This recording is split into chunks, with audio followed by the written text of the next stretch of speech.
Good morning. Morning మ్యాగజైన్‌కి స్వాగతం. ప్రముఖ దినపత్రికలో వస్తున్న వార్తల వెనక జరుగుతున్న పరిణామాలు చూద్దాం. ఈనాడు చూస్తే పూర్వోదయ నిధులు ఇవ్వండి అన్నటువంటి వార్తని హైలైట్ చేసింది. ఇందులో వ్యూహాత్మక అభివృద్ధికి సహకరించండి, రాయలసీమను ఉద్యాన హబ్గా మార్చడానికి 41,000 కోట్లు ఇవ్వాలి, సాస్కీ కింద 10,000 కోట్లు అవసరం.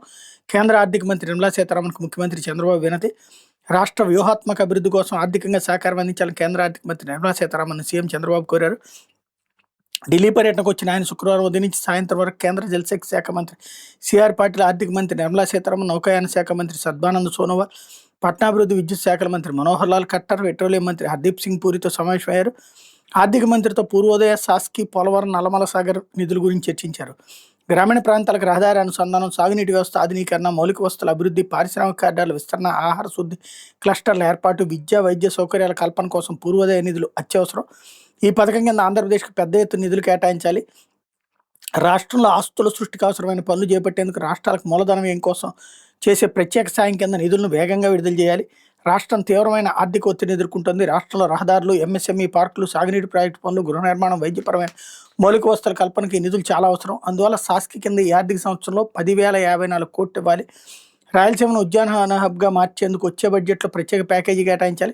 రాయలసీమ, ప్రకాశం జిల్లాలు కలిపి ప్రపంచవ్యాప్తంగా డిమాండ్ ఉన్న 18 ప్రధాన ఉద్యాన పంటలను పండిస్తున్నాయి. ఇక్కడ 8 జిల్లాల్లో 93 ఉద్యాన క్లస్టర్లోనే దీనిపై 33.7 లక్షల మంది రైతులు ఆధారపడ్డారన్నటువంటి వార్తని ఇక్కడ హైలైట్ చేశారు. లేకపోతే ఇంటర్ పబ్లిక్ పరీక్షల్లో స్వల్ప సవరణలు, హోలీ సందర్భంగా మార్చి 3న జరగాల్సిన పరీక్షలు 4కి మార్పు, రంజాన్ కారణంగా 20 నాటి పరీక్షలు 21న అన్నటువంటి వార్తని హైలైట్ చేశారు. అసలు ఆ టైం టేబుల్ పెట్టే వాళ్ళకి మరి బుర్ర ఉందో లేదో, ఎందుకని వాళ్ళు ఆ టైం టేబుల్ పెట్టే రోజున ఆ డేట్లని లీవ్ పెట్టలేదు, సెలవు ఇవ్వలేదు అన్నది అర్థం కాంది. అవన్నీ లోపాలు, శాఖాపరమైనటువంటి లోపాలు విద్యార్థులతో తలనొప్పిగా మారుతుంటాయి. అయితే విశాఖ, విజయవాడ పీపీపీ రోడ్లు ప్రైవేట్ భాగస్వామ్యంతో 478 కోట్లతో రహదారుల అభివృద్ధి, 56 పనులకు ప్రభుత్వ ఆమోదం, యాన్యుటీ మోడల్లో 10 ఏళ్లలో బిల్లుల తిరిగి చెల్లింపు, దశల వారీగా మిగతా నగరాల్లోనూ అమలు. విశాఖలో పీపీపీ పద్ధతిలో అభివృద్ధి చేయనున్న పిఎం పాలెం బాబా కళాశాల రోడ్డు అన్నటువంటిది ఇక్కడ హైలైట్ చేశారు. రాష్ట్రంలో ప్రభుత్వ ప్రైవేట్ భాగస్వామ్యంతో నగరాల్లో రహదారులు అభివృద్ధి చేయాలని ప్రభుత్వం నిర్ణయించింది. విజయవాడ, విశాఖపట్నంలో ప్రయోగాత్మక 112 కిలోమీటర్ల మేర రోడ్లను 478 కోట్లతో అభివృద్ధి చేయబోతున్నారు. ఇందుకోసం పురపాలక శాఖ త్వరలో బిడ్లు ఆహ్వానించబోతోంది. నాణ్యత, పనుల్లో పారదర్శకత, దీర్ఘకాలిక నిర్వహణకు ప్రాధాన్యం ఇవ్వాలన్నది లక్ష్యం.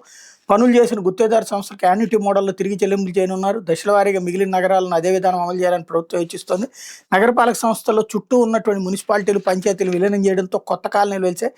అయితే నిధుల కొరత ఈ ప్రాంతాలకు రోడ్లు, కాలువలు, తాగునీరు వంటి మౌలిక వసతులు కల్పించిన సమస్యగా మారింది. దీనికి పరిష్కారంగా ప్రభుత్వ ప్రైవేట్ భాగస్వామ్యంతో తొలుత రోడ్లు అభివృద్ధి చేయాలని ప్రభుత్వం నిర్ణయించింది. పెద్ద నగరాలను విశాఖపట్నం, విజయవాడలో ప్రయోగాత్మక అమలుకు అధికారులు తయారు చేసిన ప్రతిపాదనలు 2 రోజుల క్రితం ఆమోదించింది. నగరపాలక సంస్థలు రోడ్ల నిర్మాణ వ్యయంలో తొలి ఏడాది 40% నిధులే గుత్తేదారు సంస్థలకు చెల్లించనున్నాయి. మిగిలిన 60% నిధులు 9 ఏళ్లలో జమ చేస్తాయి.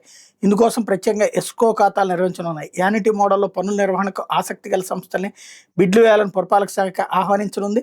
కొన్ని పెద్ద సంస్థలు ఇందుకు సుముఖత వ్యక్తం చేశాయని తెలిసింది. వాటిని దృష్టిలో పెట్టుకుని ప్రాజెక్టును డిజైన్ చేశారు. ఫుట్పాత్లు, మీడియంలు, వర్షపు నీటి కాలువల అభివృద్ధి, వీధి దీపాల ఆధునీకరణ, యూటిలిటీ డక్టుల ఏర్పాటు, సూచిక బోర్డులు, మార్కింగ్ వంటి భద్రతా ఏర్పాట్లు, బెంచీలు, చెత్తబుట్టలు, బయో టాయిలెట్లు, వాహనాల ప్రత్యేక పార్కింగ్ బేసు, హాకర్ జోన్లు ఇవన్నీ రోడ్ల మీద కల్పిస్తారు. అదే సమయంలో 10 ఏళ్లలో రోడ్ల నిర్వహణ ఎట్లా అంటే రోడ్లపై గొంతులకు ఎప్పటికప్పుడు మరమ్మతులు, పచ్చదనం, వీధి దీపాల నిర్వహణ, కాలువల శుభ్రత, రోడ్డు మార్కింగ్, లేన్ల నిర్వహణ, పునరుద్ధరణ ఇవన్నీ కూడా చేయబోతున్నారు అన్నటువంటి వార్తని హైలైట్ చేశారు. లేకపోతే కానుకల లెక్కింపులో సంస్కరణలు తప్పనిసరి, ఏఐ ఆధునిక సాంకేతికతను వాడుకోండి. తిరుమల తిరుపతి దేవస్థానానికి హైకోర్టు కీలక ఆదేశాలు. తక్షణ శాశ్వత చర్యలపై నివేదికల సమర్పణకు 2 వేర్వేరు గడువులు. పరకామణిలో చోరీ కేసు విచారణ 26కు వాయిదా. వెంకటేశ్వర స్వామి వారికి భక్తులు 5 రూపాయల్లో కానుకలు సమర్పిస్తుంటారు. వాటి ఆర్థికలు ఎంత అన్నదానికంటే ఎంత భక్తిభావంతో సమర్పించారన్నదే ముఖ్యం. కానుకలను భౌతికంగా కనిపించని, వెలకట్టలేని మతపరమైన విశ్వాసానికి, మనోభావాలకు ప్రతీకగా భావించాలి. వాటిని అత్యంత జాగ్రత్తగా భక్తిభావంతో గుర్తించాలి. సరిగ్గా భద్రపరచడంతో పాటు పారదర్శకంగా లెక్కించేలా పర్యవేక్షించాలి. భక్తుల మనోభావాలు, విశ్వాసాలను కాపాడాల్సిన ప్రధాన కర్తవ్యం తిరుమల తిరుపతి దేవస్థానం పాలక మండలి మీద ఉందంటూ ఏపీ హైకోర్టు ఇచ్చినటువంటి స్టేట్ తీర్పుని ఇక్కడ హైలైట్ చేశారు. రాష్ట్ర సొంత రాబడి 67,235 కోట్లు, కిందటి ఆర్థిక సంవత్సరం కన్నా 4% అదనం. లక్ష్యం చేరాలంటే వచ్చే 3 నెలల కీలకం. రాష్ట్ర సొంత రాబడి ఈ ఆర్థిక సంవత్సరంలో డిసెంబర్ 10 వరకు 67,235 కోట్లుగా నమోదైంది. లక్ష్యం 1,34,208 కోట్లు 8 నెలల కాలానికి దాదాపు సగం సాధించినట్టే. ప్రస్తుతం డిసెంబర్ నెల చివరికి వచ్చింది. ఈ నెల పూర్తయితే 3 త్రైమాసికాలు ముగిసినట్టే. జనవరి నుంచి మార్చి వరకు చివరి త్రైమాసికంలో సొంత రాబడులు పెరిగేలా చూడాలని ఆర్థిక శాఖ అధికారులు జిల్లా యంత్రాంగాలకు నిర్దేశిస్తున్నారు. ఏ జిల్లాలో ఏ విభాగం నుంచి ఎంత ఆదాయం వచ్చింది, గతంలో ఎంత ఉంది, ఎక్కడి నుంచి అధిక ఆదాయం రాబట్టే ఆస్కారం ఉందనే అంశాలను ఆర్థిక శాఖ అధికారులు కలెక్టర్లు అందుబాటులో ఉంచారు. ఆర్థిక సంవత్సరం ప్రతి 3 నెలలకు సమీక్షగా తీసుకుంటారు. మొత్తం 4 త్రైమాసికాలుగా విశ్లేషిస్తారు. తొలి 2 త్రైమాసికాల్లో రాష్ట్ర రాబడి కిందటేడాది కన్నా అధికంగానే ఉందని పేర్కొంటున్నారు. నవంబర్లో జీఎస్టీ 2.0 ప్రభావం కొంతమేర పడి వసూళ్లలో 2% మేర తగ్గుదల కనిపించింది. డిసెంబర్ ప్రారంభం వరకు ఉన్న లెక్కల ప్రకారం గనులు, భూగర్భ వనరుల మినహా మిగిలిన అన్ని శాఖల నుండి రాబడి ఆశించినట్టుగా ఉందని విశ్లేషించారు. రాష్ట్రంలో ఎక్కువ ఉంది. నవంబర్ నెలాఖరు వరకు అందుబాటులో ఉన్న గణాంకాల ప్రకారం లక్ష్యంతో పోలిస్తూ 10% మేర జరిగిపోయిందని చెప్తున్నారు. ఎంత వెర్రిగా ప్రజలను మోసం చేస్తారంటే, ఓ పక్కన రాష్ట్ర సొంత రాబడి 67,235 కోట్లే, ఇంకా 1,34,000 కోట్ల రూపాయలు అనుకుంటే లక్ష్యం సాధ్యం కాదని చెప్తూ మరోవైపున గతం కంటే ఎక్కువ వచ్చిందని చెప్తున్నారు. ఇంకో పక్కనేమో కొన్నిట్లో తగ్గిపోయినాయి అని చెప్తున్నారు. వార్తల ద్వారా వాళ్ళు కన్ఫ్యూజ్ అవుతూ మనల్ని కన్ఫ్యూజ్ చేయడం కాదు, మనల్ని కన్ఫ్యూజ్ చేయడానికి వాళ్ళు ఒక వ్యూహాత్మకంగా వ్యవహరిస్తున్నారు. లేకపోతే మళ్ళీ బగ్గుమన్న బంగ్లాదేశ్ ఆది మరణంతో దేశవ్యాప్తంగా అల్లర్లు, పత్రికా కార్యాలయాలకు పట్టించిన ఆందోళనకారులు, అసిస్టెంట్ ఇండియన్ హైకమిషనర్ నివాసంపై రాళ్ల వర్షం, మూకదాడిలో దీపు చంద్రదాస్ అనే వ్యక్తి మృతి. బంగ్లాదేశ్ మళ్లీ బగ్గుమందిగా తేడాది ఆగస్టులో షేక్ హసీనా నేతృత్వంలో అవామీ లీగ్ ప్రభుత్వాన్ని గదిదించిన విద్యార్థులు ఉద్యమంలో కీలక పాత్ర పోషించిన ఇంకిలాబ్ మోంచో యువనేత షరీఫ్ ఉస్మాన్ హాదీ సింగపూర్లో ఓ ఆసుపత్రిలో గురువారం రాత్రి మరణించడంతో అల్లర్లు చెలరేగినాయి. రాజధాని ఢాకా సహా పలు జిల్లాలు హింసాత్మక ఘటనతో అట్టుడికిపోయినాయి అన్నటువంటి వార్తని హైలైట్ చేశారు. లేకపోతే అమరావతి రైల్వే లైన్ కోసం భూ సమీకరణకి పట్టుబడుతున్న రైతులు భూ సేకరణకు సమ్మతించబోమని స్పష్టంగానే దీనిపై నిర్ణయం తీసుకోవాలని ప్రభుత్వాన్ని కోరిన రైల్వే శాఖ. ఇది కొలిక్కొస్తే పల్నాడు, గుంటూరు జిల్లాల్లో రైల్వే లైన్ పనులు. రాజధాని అమరావతి మీదుగా ఎర్రుపాలెం నుంచి నంబూరు వరకు నిర్మిస్తున్న 56.53 కిలోమీటర్ల కొత్త రైల్వే లైన్ కోసం పల్నాడు, గుంటూరు జిల్లాల పరిధిలోని గ్రామాల రైతులు భూసేకరణకు బదులుగా భూములను సమీకరించాలని పట్టుబడుతున్నారు. తొలుత భూసేకరణకు రైల్వే అధికారులు సిద్ధంగా రైతులు వ్యతిరేకించారు. క్షేత్రస్థాయిలో పెగ్ మార్కింగ్ చేసేందుకు కూడా అధికారులను అనుమతించలేదు. భూ సమీకరణ ద్వారా మాత్రమే భూములు తీసుకోవాలని వాళ్ళు కోరుతున్నారు. ఈ భూముల విషయంలో రాష్ట్ర ప్రభుత్వం తగిన నిర్ణయం తీసుకోవాలని రైల్వే శాఖ కోరుతోంది అన్నటువంటి వార్తని హైలైట్ చేస్తున్నారు. వాళ్ళు మేము ఇవ్వమంటున్నారు, డబ్బులు పూర్తిగా చెల్లించమంటున్నారు. దీన్ని తీసుకొచ్చేసేసి భూ సమీకరణకు పట్టుబడుతున్నారు. అంటే అమరావతి టైప్లో ఎప్పుడు ఇస్తారో తెలియదు, ఏమి ఇస్తారో తెలియదు, ఎక్కడ ఫ్లాట్ ఇస్తారో తెలియదు.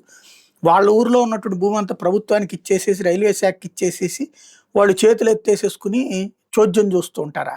రైతులు అట్లా అడుగుతారా? కాకపోతే ఒక వాళ్ళు ఏమన్నా అడుగుతారు, అమరావతిలో ప్లాట్లు ఇవ్వమంట. అమరావతిలో ప్లాట్లు ఇవ్వాలంటే ఇప్పుడు రేపు తీసుకోబోతున్నటువంటి భూములు ఇచ్చేసేయాలి. అప్పుడు ఇంకా వాళ్ళు ఎట్ట కడతారు అమరావతి? కాబట్టి సంథింగ్ ఇష్యూ నడుస్తుంది. దీన్ని వక్రీకరించి రాసింది అన్నట్టుగా అనిపిస్తుంది. అంటే కర్నూలు జిల్లాలో గంజాయి సాగు.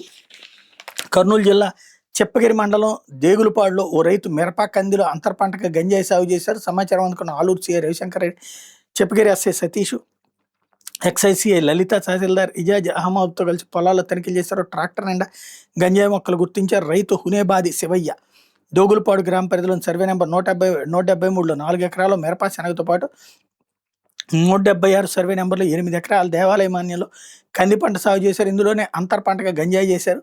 అధికారులు గంజాయి మొక్కలను తొలగించి ట్రాక్టర్ ట్రాలీలో వేశారు. ట్రాలీ లోడ్ని పోలీస్ స్టేషన్కి తరలించారు. సాగు చేసిన రైతు పరారీలో ఉన్నట్టు పోలీసులు పేర్కొన్నారు. గంజాయిని రైతే సాగు చేశారు, రాజకీయ నాయకులు హస్తం ఉందా అనే కోణంలో పోలీసులు విచారణ ప్రారంభించారు. ఒకప్పుడు ఫ్యాక్షన్ గ్రామంగా ముద్రపడిన డేగులపాడు ఇలా పెద్ద మొత్తంలో గంజాయి దొరకడంతో కొంత అలజడి నెలకొంది అన్నటువంటి వార్తని హైలైట్ చేశారు. లేకపోతే గోరంట్ల మాధవ్కి 41 year నోటీసు. వైకాపా మాజీ ఎంపీ గోరంట్ల మాధవ్ తాడేపల్లి పోలీసులు 41 year నోటీస్ ఇచ్చారు. శుక్రవారం పోలీస్ స్టేషన్కి వచ్చి నోటీసు అందుకున్నారు. ఏడాదిలో ఏప్రిల్లో మంత్రి లోకేష్పై మాధవ్ అనుచిత వ్యాఖ్యలు చేసిన తాడేపల్లి తెలుగు యువత అధ్యక్షుడు జి నాగేశ్వరరావు ఫిర్యాదు చేయడంతో పోలీసులు కేసు నమోదు చేశారన్నటువంటి వార్తని హైలైట్ చేశారు. లేకపోతే సాక్షి వచ్చేటప్పటికి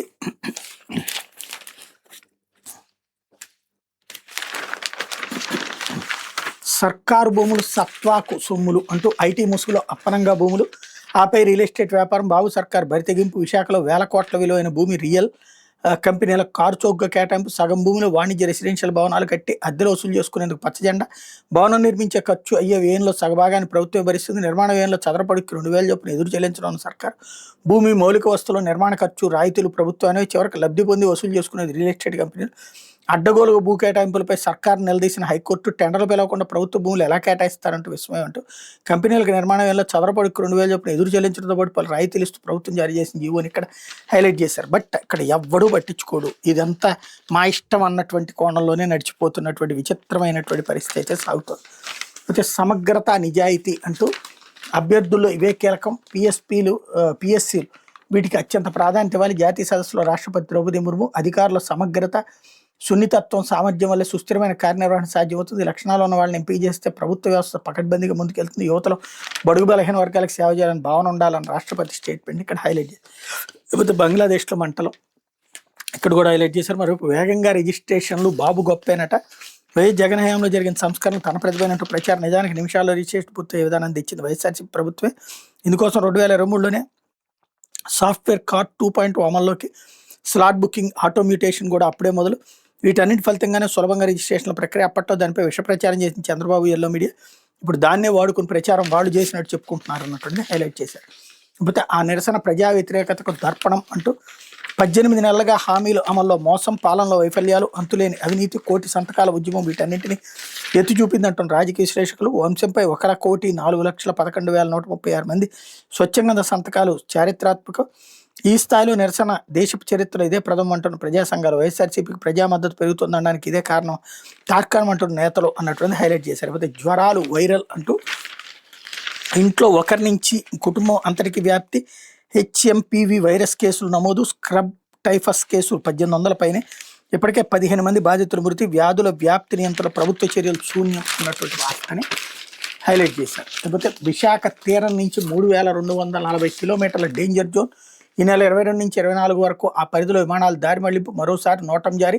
బంగాళాఖాతంలో విశాఖ సముద్ర తీరం నుండి హిందూ మహాసముద్రం వరకు 3,240 కిలోమీటర్ల పరిధిని క్షిపణి పరీక్ష కోసం నో ఫ్లయింగ్ జోన్గా గుర్తిస్తూ కేంద్ర ప్రభుత్వం నోటిఫికేషన్ జారీ చేసింది. Notice to airmen. నోటం ప్రకారం ఈ మిస్సైల్ టెస్టింగ్ ఈ నెల 22 నుంచి 24 మధ్య జరగనుందని స్పష్టం చేసింది. తొలుత డిసెంబర్ 1 నుంచి 4 తేదీల్లో మిస్సైల్ టెస్టింగ్ నిర్వహించేందుకు ప్రణాళికలు సిద్ధం చేశారు. ఇందుకోసం అప్పట్లో 3,485 కిలోమీటర్ల ప్రాంతాన్ని డేంజర్ జోన్గా గుర్తించారు. దాన్ని రద్దు చేస్తూ ఈ నెల 7 మరోసారి కొత్త నో ఫ్లై జోన్ 1,190 కిలోమీటర్లుగా ప్రకటించారు. మళ్ళీ శుక్రవారం తాజాగా నోటం జారీ చేశారు. ఇందుకోసం 3,240 కిలోమీటర్ల తీర ప్రాంతం వరకు డేంజర్ జోన్గా డిక్లేర్ చేశారు అన్నటువంటిది హైలైట్ చేశారు. లేకపోతే తిరుప్పరకుండ్రంపై దీపం వెలిగించాలని ఆత్మాహుతి. తమిళనాడులోని తిరుప్పరకుండ్రం కొండపై దీపం వెలిగించాలని భక్తుడు ఆత్మాహుతికి పాల్పడ్డాడు. మదురై జిల్లా తిరుప్పరకుండ్రం కొండపై కార్తీక దీపం వ్యవహారం వాదానికి దారితీసిన విషయం తెలిసిందే. లోక్సభలో సైతం తీవ్ర చర్చకు దారితీసిన ఈ వ్యవహారం తాజాగా మదురై ధర్మాసనంలో విచారణలో ఉంది. వాదన ముగియడంతో తీర్పు వెలువరించాల్సింది. నేపథ్యంలో మదురై నరిమేడు ప్రాంతానికి చెందిన గ్రాడ్యుయేట్ పూర్ణచంద్రన్ మురుగన్ భక్తుడు దీపం వెలిగింపు వివాదంపై అతను మానసిక వేదంతో బాధపడుతున్నట్టు సన్నిహితులు చెప్తున్నారు. ఈ క్రమంలో తిరుప్పరకుండ్రంపై కార్తీక దీపం వెలిగించాలని నిర్దేశిస్తూ గురువారం సాయంత్రం మదురై అవుట్ పోస్ట్లోని పెరియార్ విగ్రహం వద్ద శరీరంపై పెట్రోల్ పోసుకుని నిప్పండించుకున్నాడు. స్థానికులు ఆసుపత్రికి తరలించగా మృతి చెందాడు. మృతుడు పూర్ణచంద్రన్కు భార్య, 2 పిల్లలు ఉన్నారు. కొండపై కార్తీక దీపం వెలిగించాల్సిందేనని ఆత్మాహుతికి ముందు అతడు విడుదల చేసిన వీడియో వైరల్గా మారింది. బీజేపీ నాయకులు, హిందూ మున్నాని వర్గాలు ఆ కుటుంబాన్ని ఓదార్చే నష్టపరిహారంగా 1 కోటి ప్రకటించాలని ప్రభుత్వాన్ని డిమాండ్ చేశారు అన్నటువంటి వార్తని హైలైట్ చేశారు. లేకపోతే ఆంధ్రజ్యోతి. ఆర్థిక ఒత్తిడిలో ఉన్నాం, ఆదుకోండి, భారీగా నిధులు ఇవ్వండి సీఎం చంద్రబాబు. సీమను ఉద్యాన హబ్గా మార్చేందుకు 3 ఏళ్లలో 41,000 కోట్ల ఆర్థిక సాయం అందించండి. 26-27 బడ్జెట్లో సీమకు హార్టికల్చర్ డెవలప్మెంట్ ప్యాకేజీని ప్రకటించింది. రాజధాని నిర్మాణానికి రుణ సహకారం అందించే తరహాలోని నల్లమల సాగర్ ప్రాజెక్టు కూడా కేంద్రం చేయూతనందించాలి. 26-27 బడ్జెట్లో ఆర్థిక సహాయం చేయండి. ఢిల్లీలో అమిత్ షా, నిర్మల్, సిఆర్ పాటిల్, సోనోవాల్, పూరి, ఖట్టర్లతో వరుసగా భేటీలు. అభివృద్ధి బాట పట్టేందుకు సాయం చేయండి. విద్య, స్కిల్, వ్యవసాయం, ఎంఎస్ఎంఈ, హౌసింగ్, రోడ్లకు పూర్వోదయ నిధులు ఇవ్వండి. సాస్కి కింద 10,000 కోట్లు కేటాయించండి. ఉద్యాన హబ్గా సీమ 41,000 కోట్లు ఇవ్వండి. బడ్జెట్లో హార్టికల్చర్ ప్యాకేజీ ప్రకటించండి. నల్లమల సాగర్ ప్రాజెక్టుకి సహకరించండి. బెజవాడ, విశాఖల మెట్రోల్ని ఆమోదించండి.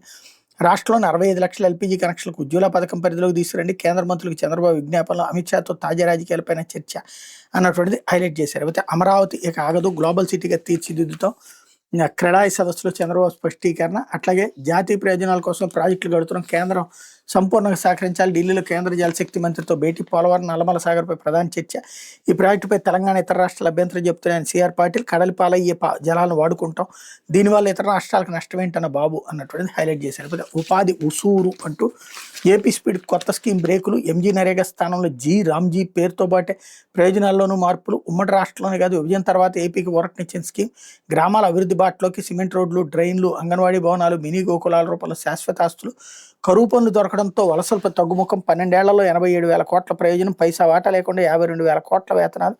ఇప్పుడు రాష్ట్ర వాటా 40% భరించాల్సిందే అన్నటువంటిది. ఇంతవరకు కూడా శుభ్రంగా కేంద్ర ప్రభుత్వ పథకాన్ని రాష్ట్ర పథకం కింద నాటకాలు ఆడుతూ ఉన్నారు. ఇప్పుడు రాష్ట్ర ప్రభుత్వం డబ్బులు ఖర్చు పెట్టాలనేటప్పటికీ ఇక నెగిటివ్ స్టోరీలు బిగిన్ చేశారు. ఇంకొకటి, ఈ అన్నిటి తర్వాత వలసలు ఏమైనా ఆగినాయా? రాయలసీమ వాళ్ళు వలస వెళ్ళలేదా, నెల్లూరు వాళ్ళు వలస వెళ్ళలేదా, లేకపోతే కర్నూలు వలస వెళ్ళలేదా, వీళ్ళే రాశారు కదా. మరి వలసలు ఎక్కడ ఆగినాయి? ఇవి కేవలం ప్రభుత్వాలకు ఊరట, రాజకీయ నాయకులకు ఊరట్లాగా ఉంది. దాన్నే ఇప్పుడు సరి చేస్తున్నారు. లేకపోతే ప్రజలు మెచ్చాలి అంటూ జనసేన ఎమ్మెల్యేలకు పవన్ ఉద్బోధ. నిత్యం ప్రజలకు దగ్గరగా ఉంటూ సమస్యలు పరిష్కరించాలి, నియోజకవర్గాల అభివృద్ధి పనులు వేగవంతం చేయండి, 9 మంది ఎమ్మెల్యేలతో డిప్యూటీ సీఎం ముఖాముఖి, నియోజకవర్గాల అభివృద్ధి ఉపాధికి ఉన్న అవకాశాలను గుర్తించి వాటిని ముందుకు తీసుకెళ్లే విధంగా ప్రణాళికలు సిద్ధం చేయాలని జనసేన అధినేత డిప్యూటీ సీఎం పవన్ కళ్యాణ్ స్పష్టం చేశారన్నట్టు వార్తని హైలైట్ చేశారు. అయితే జనవరిలో జాబ్ క్యాలెండర్, ఉద్యోగాలు సాధించడానికి అకాడమిక్స్తో ఇండస్ట్రీ అనుసంధానం, నైతిక విలువలపై చట్టం తెచ్చి యోచన చేస్తున్న విద్యావంతులు, యువకులు రాజకీయాల్లోకి రావాలి. హలో లోకేష్ విద్యార్థులతో మంత్రి ముఖాముఖి, చట్టాన్ని ఉల్లంఘించిన వారిని వదిలిపెట్టడం, టీడీపీలో అలక జబ్బు ఉంది, ఎమ్మెల్యేలతో ఇబ్బందులు ఉంటే 4 గోడల మధ్య పరిష్కరించుకోండి, అప్పటికీ పరిష్కారం కాకపోతే నాకు చెప్పండి అంటే లోకేష్ స్టేట్మెంట్ ఇక్కడ హైలైట్ చేశారు. లేకపోతే టీసీఎస్ వచ్చేస్తుంది అంటూ జనవరి నెలాఖరులోగా విశాఖలో ప్రారంభం, తొలుత 2,000 మంది ఉద్యోగులతో ఆపరేషన్స్, మిలీనియం టవర్లో ఇంటీరియర్ పనులు పూర్తి, ఒకే రోజు తాత్కాలిక కార్యాలయం ప్రారంభం, శాశ్వత క్యాంపస్ భూమి పూజకు సన్నాహాలు, 2027 చివరికి శాశ్వత క్యాంపస్ అందుబాటులోకి అన్నటువంటిది హైలైట్ చేశారు. అయితే బంగ్లాదేశ్లో మళ్ళీ అల్లర్లు ఇక్కడ కూడా హైలైట్ చేశారు. అధిష్టానం నా వైపే, 5 ఏళ్ళు నేనే సీఎం, 2.5 ఏళ్ల తీర్మానం లేదు, నా పదవికి డోకా లేదు, కర్ణాటకలో బీజేపీ ఎప్పటికీ అధికారంలోకి రాదు, ముఖ్యమంత్రి మార్పుపై ప్రకటన కోరిన విపక్ష సభ్యులపై సిద్ధరామయ్య ఆగ్రహం, సభలో డిప్యూటీ సీఎం లేని సమయంలో వ్యాఖ్యలు, సీఎంతో ఒప్పందం నిజమే అన్న డీకే శివకుమార్ అన్నటువంటిది హైలైట్ చేశారు. ఇకపోతే రెవెన్యూలో ప్రజల సంతృప్తి పెరగాలి, అవినీతి ఆరోపణలు రాకుండా పనిచేయండి, సర్వీసు సమస్యలను త్వరలో పరిష్కరిస్తాం, రెవెన్యూ సంఘాలకు మంత్రి అనగానే హామీ, క్షేత్రస్థాయిలో పనిచేస్తున్న రెవెన్యూ సర్వే ఉద్యోగులపై తీవ్ర అవినీతి ఆరోపణలు వస్తున్నాయని ఆ శాఖ మంత్రి అనగానే సత్యప్రసాద్ అసంతృప్తి వ్యక్తం చేశారు. గ్రామ సచివాలయాలకు వచ్చే ప్రజా ఫిర్యాదుల విషయంలో సంతకాల కోసం ఎందుకు ఒత్తిడి చేస్తున్నారని ప్రశ్నించారు. అలాగనే ఇక్కడ నిబంధన కానీ ఉత్తర్వులు కానీ ప్రభుత్వం ఇచ్చిందా అని ప్రశ్నించారు. అవినీతికి తావు లేకుండా పనిచేసి ప్రజా సంతృప్తి స్థాయిని పెంచాలని సూచించారు అన్నటువంటిది హైలైట్ చేశారు. అయితే అమరజీవి జలధార అంటూ వాటర్ గ్రిడ్కు పొట్టి శ్రీరాముల పేరు, జేజేఎం పనులకు పెరవలిలో నేడు పవన్ శంకుస్థాపన, గ్రామీణ ప్రాంతాల్లో తాగునీటి సరఫరాకు ఉద్దేశించిన Jal Jeevan mission water grid పథకానికి అమరజీవి జలధార అని నామకరణం చేశారు. తెలుగు వారికి ప్రత్యేక రాష్ట్రం కావాలని చివరి శ్వాస వరకు పోరాడిన పొట్టి శ్రీరాముల పేరును ప్రతి ఒక్కరు తలుచుకునేలా ఉప ముఖ్యమంత్రి పవన్ కళ్యాణ్ నిర్ణయించారు. ఉమ్మడి తూర్పు పశ్చిమ గోదావరి జిల్లాలకు సంబంధించినటువంటి పనులను శనివారం నిడదవోలు నియోజకవర్గం పెరవల గ్రామంలో పవన్ కళ్యాణ్ శంకుస్థాపన చేయబోతున్నారు అన్నటువంటిది హైలైట్ చేశారు. అయితే రాష్ట్రానికి మరో గ్రీన్ ఫీల్డ్ హైవే అంటూ ఖరగ్పూర్, కటక్, విశాఖపట్నం, అమరావతి 446 కిలోమీటర్ల మేర నిర్మించేందుకు ప్రతిపాదన, లాజిస్టిక్ హబ్గా అమరావతిని రాజధాని తీర్చిదిద్దేందుకు రాష్ట్ర ప్రభుత్వం తాజాగా ఉత్తర దక్షిణ రోడ్డు కనెక్టివిటీ ప్రతిపాదించింది. ఖరగ్పూర్, కటక్, విశాఖపట్నం, అమరావతి యాక్సెస్ కంట్రోల్ నూతన గ్రీన్ ఫీల్డ్ హైవేకి సంబంధించి డిపిఆర్ని రాష్ట్ర రోడ్డు రవాణా శాఖ రూపొందిస్తుంది. దీన్ని సాధ్యమైన త్వరగా కేంద్ర ఉపరితల జాతీయ రహదారుల శాఖ నివేదించి ఆమోదం తీసుకుని టెండర్లు పిలవబోతుంది అన్నటువంటిది హైలైట్ చేశారు. ఇది విషయం ఏంటంటే కేంద్ర ప్రభుత్వ పథకాన్ని రాష్ట్రానికి రాసి ఇచ్చేస్తున్నారు అన్నమాట వీళ్ళు. మదనపల్లిలో కిలో టమోటా 50 రూపాయలు, దిగుబడిపై పొగమంచు దెబ్బ, పెరిగిన డిమాండ్ అన్నటువంటి వార్తని మరొకటి హైలైట్ చేశారు. టమోటాలు భారీగా పెరిగిపోయాయి. ఇది దినపత్రికలో వచ్చిన వార్తలు జరుగుతున్న పరిణామాలు.